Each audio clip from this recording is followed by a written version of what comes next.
We're joined with Clyde and Gracie of the band Lawrence. How's it going, guys?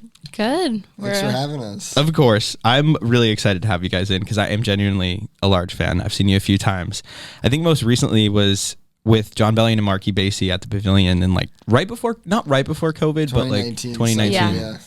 Love that venue. But now you're here, 2 sold out shows at Royale. Yep. Last one was last night, coming up tonight. How are you feeling? I'm tired, but I'm ready. Last night was super fun. It's fun to play in Boston because it's a very like young crowd. It's a lot of college kids. Our little brother is coming and bringing a lot of his college friends, which is fun. That is fun. Yeah, it's really fun. Also, it's nice to play 2 nights in a row in the same city, like go back to the same venue. Because I feel like every time you show up to a new venue, it's like, got to get the lay of the land. Where's the backstage? Yeah. You know what I mean? Like, it just feels like, at least We for could 2 leave days. some stuff there. Are you arriving later today than you did yesterday? No, actually, which would have been really clutch, but Would've been nice. We are, because we're doing this right now. Oops, sorry. but like by like 20 minutes. Yeah. The rest of the band will be there at the same time because that's a whole thing. We need to take our equipment off stage and reset it up on stage, which is a bit of a bummer. Yeah. But it happens. Yeah, I understand that. Well, I know that this is your biggest headlining tour yet. Coming off of a whole year without playing, that's like really cool. That must be really exciting to get back into it. The biggest you've ever done. Yeah. Definitely. It's interesting because it's a mix of shows that we were supposed to play in 2020 that have been postponed and then like upgraded in some way. So like, you know, in 2020, the show tonight, literally many people that are coming to the show tonight at the Royale had tickets for a show at the Royale that was supposed to be in April 2020.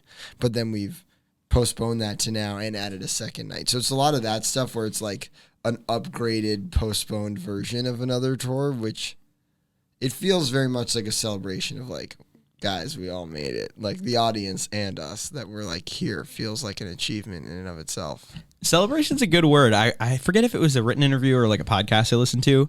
You guys said you kind of toy with, do you want your live shows to be a party or do you want it to be like people are there for the music? I think that was like 2019. Yeah. Have you found that middle ground yet or are you still working on it, do you think? I mean, I think it's always an evolution as the venues get bigger to continue to make the shows feel like you're at a like dingy house party in a great way. You know, like we started playing shows in Clyde's, you know, basement at college and then at his friends' basements that had like electrical wires hanging down and people like drunk screaming for like a lot of liabilities, a lot of like drunk people like screaming things. And I think it's a really fun balance to try to like continue to make the shows more professional and legit as the venues themselves demand that because they're just getting bigger. As we've toured now for like 6 years or something.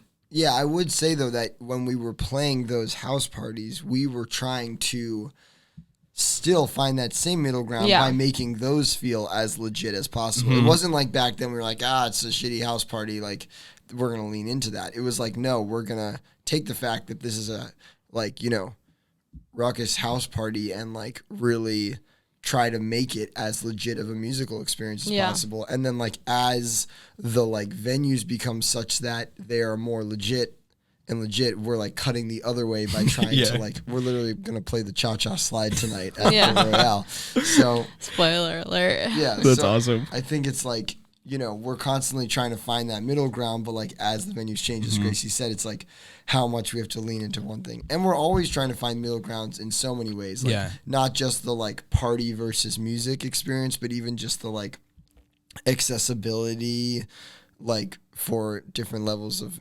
musical fans, you know, like we have some fans that are super music people, like which there are a lot of here because of Berkeley. Tons of the crowd is, you know, Berkeley students, and so like we always are trying to have things that people that like want to be analyzing the chords and the whatever like are really able to sink their teeth into, but we never wanted to get in the way of someone that doesn't know a bass guitar there for a from good time. a guitar to like be like, I love this song. You know, we're trying to bridge that gap. That's awesome that you're putting that much thought into it, though. I feel like that's not common where people are really, you know, you really are trying to play for your audience because you know that it's not just, you know, one side of the spectrum. It really is. You guys have a really wide demographic, I feel like. Yeah, especially age-wise, too. Like, we have a lot of people who bring, like, their grandparents to our show. We posted that you guys were coming on the show, and my friend texted me and was like, "Can my mom come to the studio when they're there?" I was like, "No, like, I'm not even gonna try to come up with an excuse. Come on in, Lois." No, yeah. So I was like, "No, I'm sorry. That's just we're not doing that." It really is like it's equally likely that I'll meet a kid that's like, my mom loves your band, and that I'll meet an adult that's like, my kid loves your band. Like, it's pretty much a toss up.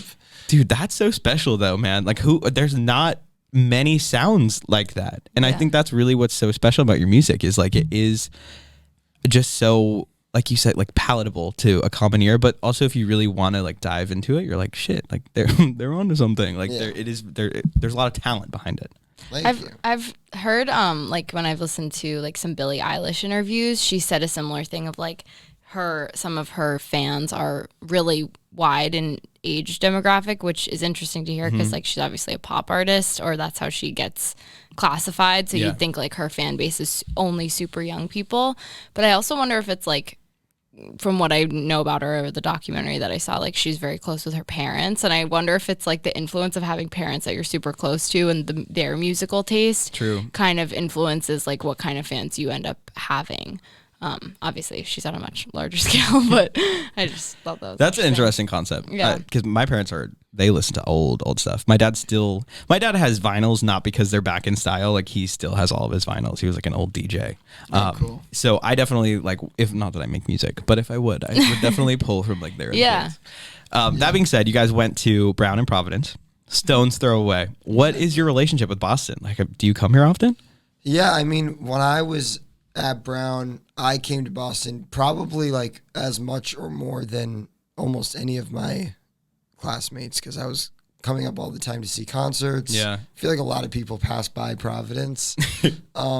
They do. Which, like, you know, I love Providence, so it's a bummer. But now we do it sometimes, so I'm like, but on this tour. But so, yeah, like I would come up to see shows at like House of Blues or like whatever. And then I'm also a huge baseball fan. So I'd come up like any excuse I could get to see the Red Sox. You guys are Yankees fans, though. No, we're diehard Mets fans. We are diehard Mets. Am I wearing a Mets hat right now? Yeah, it's literally in front of my face. And I looked at you and I said, you're a Yankees fan. We are diehard Mets fans. Okay. So we have a kinship with the Red Sox in that we all hate the Yankees. Okay. So I was up in Boston a lot. Also, some of my best friends went to Tufts, so I'd visit them all the time. So I was up in Boston all the time, like even during college. And then since college, we've played here so many times. It's just such a like good.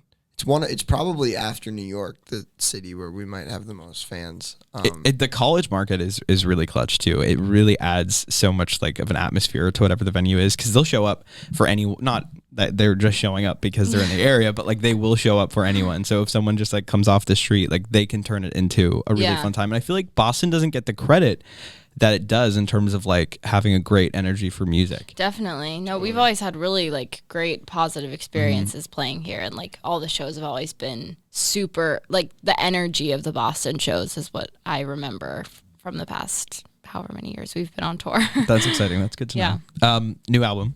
First release on the new label. Before we get into it, because I do want to talk about Hotel TV, what does it mean now to be a part of A Beautiful Mind Records?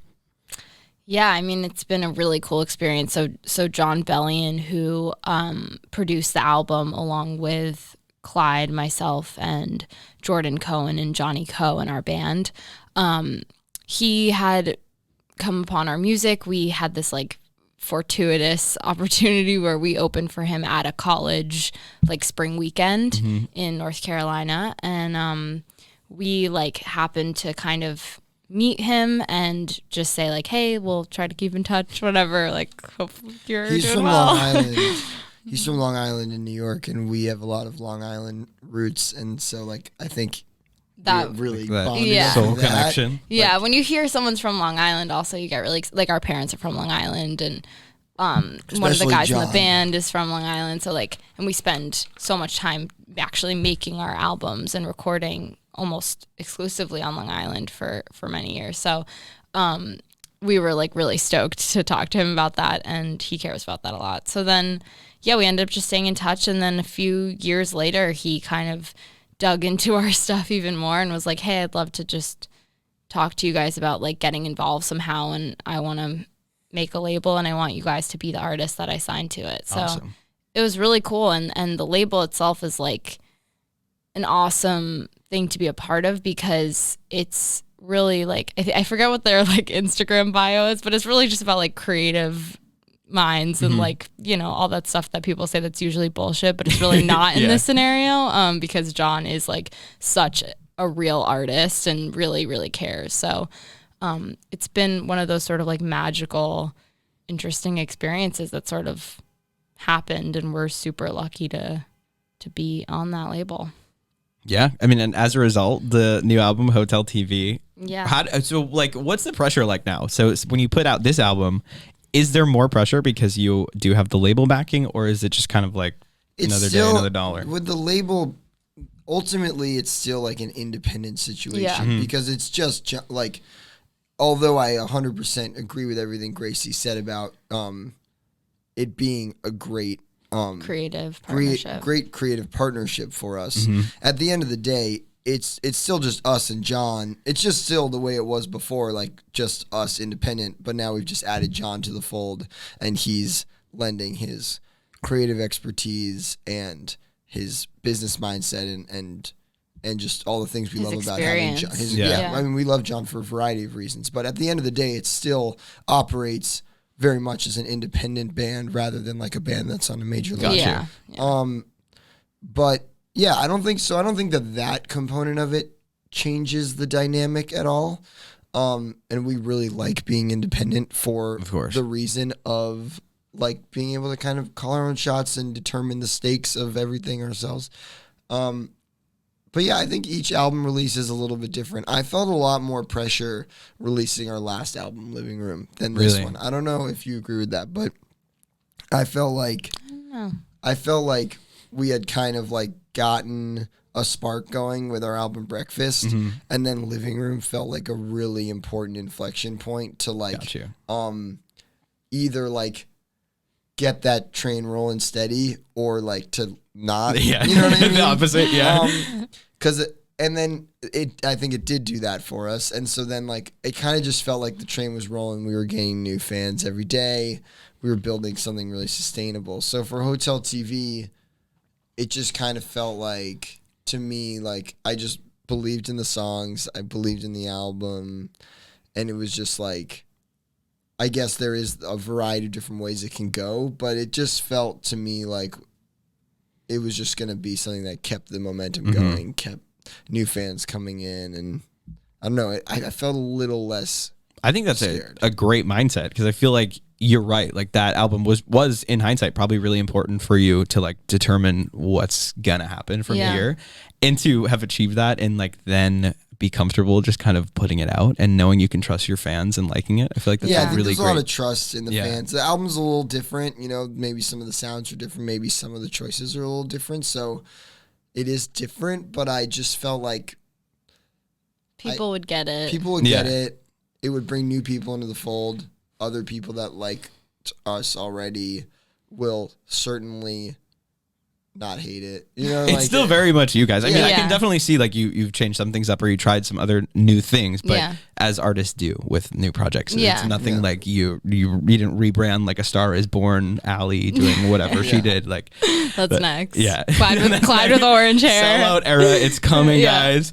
Well, okay. So I know that your favorite track, or at least as of July, was Don't Lose Sight.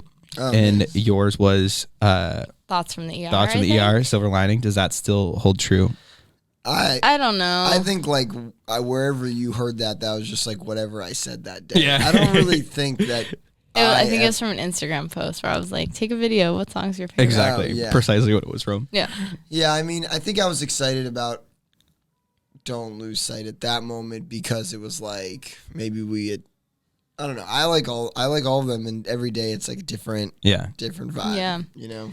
Yeah, I agree. I think it's like you spend so much time with these songs that your associations with them are really like intense. So in a weird way, like Don't Lose Sight is maybe my favorite, but it's like I just feel like I've listened to that song so many times, and we had spent so much time like crafting it as sort of the single and all that stuff that I was almost like, that's such an obvious choice. So your brain kind of has these weird like biases when you're choosing your favorites. But yeah, I really like all the songs, and I rarely will listen to them anyway. So I don't really know like if I were a Lawrence listener what I would go to. Got you. Well, Don't Lose Sight was the lead. Yeah. Although I think it's funny because the rollout was so a little long. Yeah, it's hard to call it the lead single because we put out so many of the songs. Yeah. Or Casualty in a lot ago. of ways is also and Freckles. Your accidental viral moment on TikTok. Yeah. That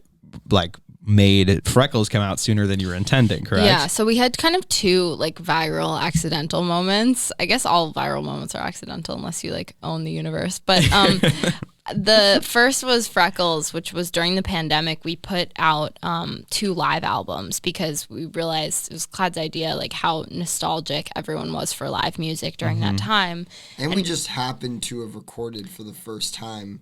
Like we just happened to have like gotten our shit together to record some of our shows. We were like, this could be fun. And then literally like right after those shows was when the pandemic happened. And it was like, accident. Wow, we have our last shows before the pandemic recorded. Like we got to do something with this. We didn't really have much footage of it. So it was like, I guess we'll put out this live album. Do we have any like video of it? And we happened to find this like fan who was there was a fan at the Los Angeles show at the Fonda, and then there was another one in San Francisco who had like iPhone footage just in the front row, and we hit up that person and we were just like, hey, do you want to just send us these videos that you have? And they're not like film the whole show. Yeah, they're it's like great to watch the show like that. Yeah. But it's not necessarily what you would think of as like professionally recorded video, but it's like it's cool in its own way. You kind of felt like you were actually in the audience. Like, Definitely. And to hear the actual mixed audio with that was a unique feeling. That's the key. So, you never really get to see like lo-fi front row fan iPhone video paired with the high quality. Because usually if you're watching that, all you hear is like like someone singing next to you. Yeah. Like, to pair that with the high quality audio that we had mixed for the live album ended up being like, I guess,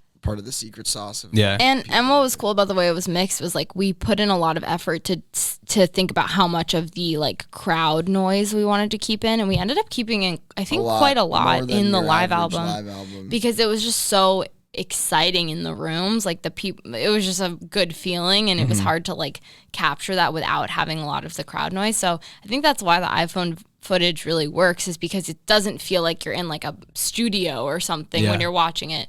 Anyway, we posted that video, and then like I posted it with like the lyrics on it, and it was Clyde's idea to even put this song Freckles on the live album because it hadn't come out yet. It was like a song that we were just sort of doing at our shows right before the pandemic to test it out. We weren't sure that was even the form that the song was going to be, and like we were kind of lyrics might change, whatever. We were kind of like workshopping it, like sort of, I guess, the way like a stand-up comic would like go on the road and like test their material out. We do that a lot. So, but we were kind of set on eventually like, oh, this is at least going to be the live version of it. So we decided to put that on the live album. But even that was a big debate. We were like, oh, maybe it's weird to put out a live version of a song before the studio version. Yeah. What do you think now, like that it's been done? It's a funny question because it's like, so what happened after that was then that the video went completely viral. Then the next day I posted another clip and it went even more viral. It has like 4 million views and it happened like overnight. And we had like huge Spotify days, but people were like, where is the song? Yeah. So what people were being directed to was the live version of the song. I guess I have like 2 thoughts about it where I'm like, yeah, it probably would have been great to have the song out, but I don't really know. Like, I think maybe if the song was out, we wouldn't have been posting videos of live clips of it. Yeah, so exactly. like, Random. so it's really hard to think about it that way of like, had we had the foresight that this random like iPhone video was going to go viral, that we should have had the song, the like studio recording of the song ready to go. I mean, I will say, to jump ahead to the other viral moment we've had, we put out the studio version of Don't Lose Sight, and then we have recently had an acoustic live performance of that go viral. Again, like multiple videos of it. Yeah, like viral in a like multi-video way. And because the studio version of that song was out on Spotify, we have seen the studio version of the song get a huge bump. Nice. So it is, I guess, ultimately good to have the studio version out if a version of it's going to go viral so that people have a place to go listen to it. Yeah. But you can't really reverse engineer these things. Well, I also think, it's a testament to the reason you guys are going viral from your live stuff is because you really are a band that people want to see live. And I really feel like that's where your talents shine. So that's why It's funny because like, when you're learning about these new social media platforms, I feel like grandma, like these new things with social media. But like Clyde and I are both, I mean, we definitely have a big social media presence and that like we try to keep up with it and everything, but it's not like in terms of our personalities, it definitely doesn't dominate our life. I don't think Clyde's much of an influencer, no offense, but no one cares what you're eating or drinking. Water. Well, I was actually going to ask you that because it seems like the way you guys use social is like, I know you had said like music first, whatever, you take that seriously and like you want people to laugh with you. And I feel like that's very accurate. The way that you use social is very much so music first, like it's professional in the music sense, but then it is just, it doesn't seem like you're trying to get me, you're not trying to scheme me into like buying shit. I think like we try to be exactly who we are, which is like the same way that in all of our songs, if you had never listened to a Lawrence song before and whatever song you listened to happened to be the first Lawrence song you heard, hopefully by the end of it you have a sense of like our personality and who we are. I think the same is true of like social media posts, not to put so much pressure on like a picture, but I think if you can have a picture and a caption that 2% of it captures at least who you are a little bit, I think it kind of takes the sting off of like how masturbatory and like commercialized all this crap is, and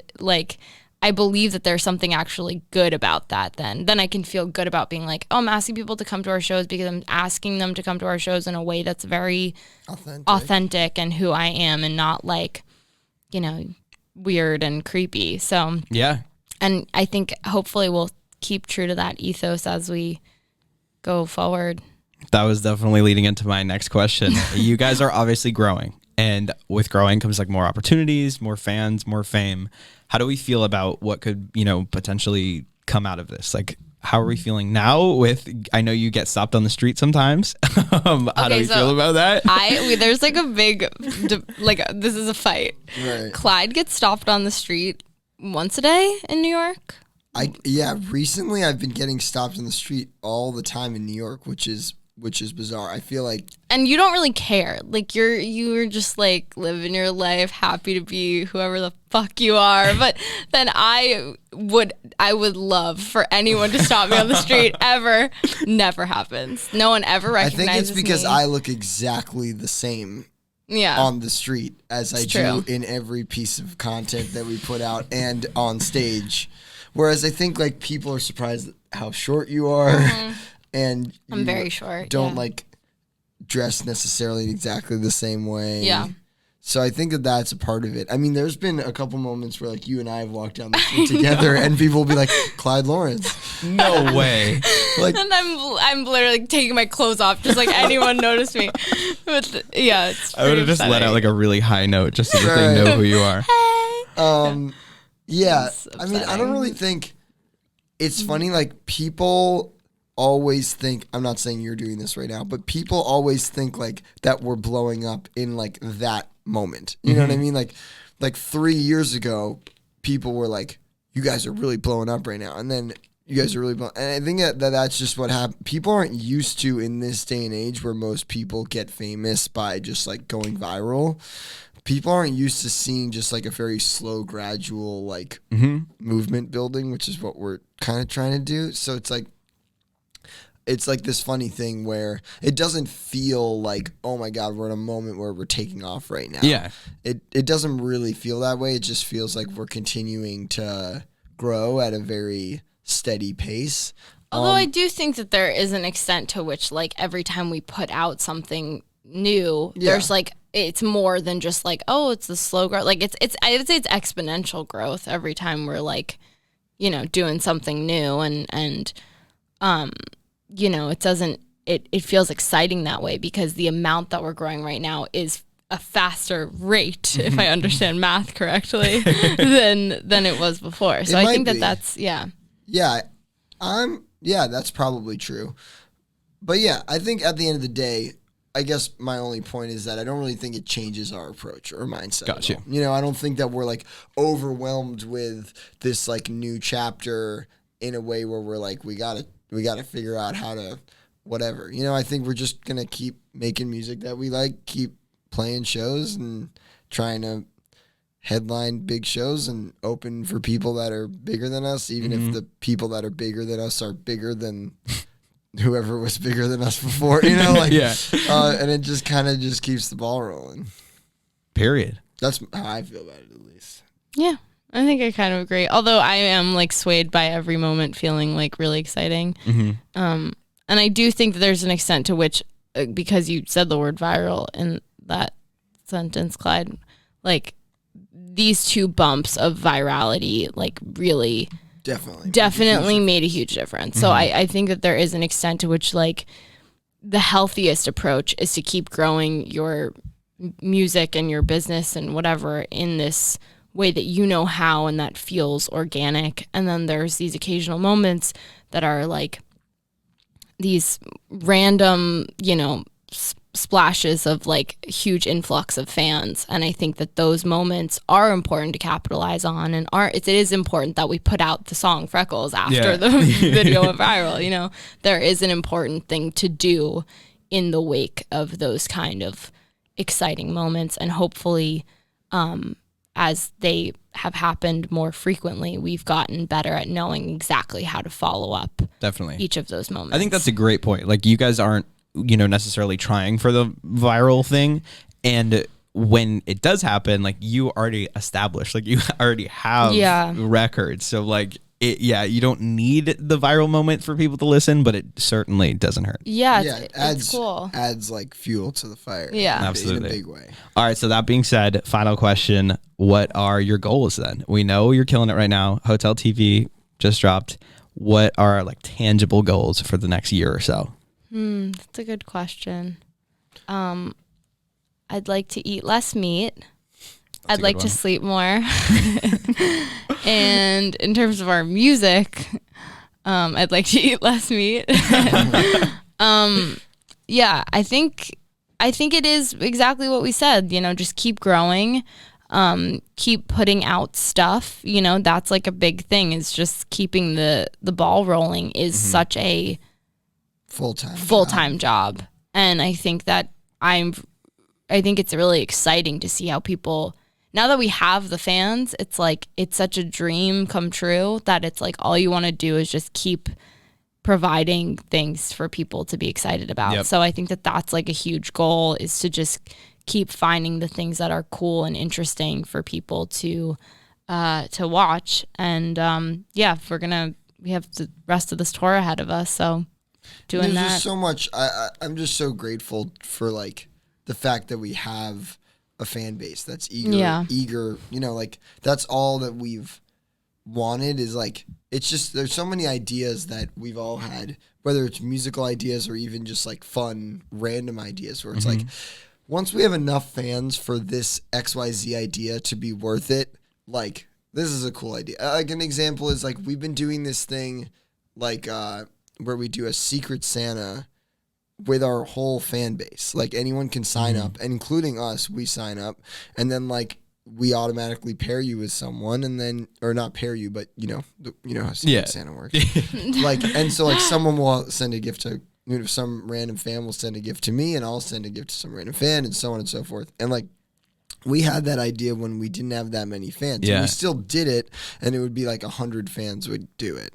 And then like last year, we did it, and we had like 1,000 fans do it. And then like, this year we have probably double the fans we had last year or something. And so like, it's just cool when like little ideas like that, when you start to have a big enough fan base, even though that's a completely non-musical idea, it's cool when you have a big enough fan base that like things like that, you can really like do something cool. Yeah. And so there's all kinds of musical equivalents of that, but it's just like a fun opportunity to have a community that's growing enough that you can do some cool stuff. That is, you're not just building, people to sell your music to. You are building a community. I think that's a great way to put it. Yeah. Well, thank you so much for stopping by. We really appreciate it. Thank you for having us. Can't wait to catch your show tonight. Thank you.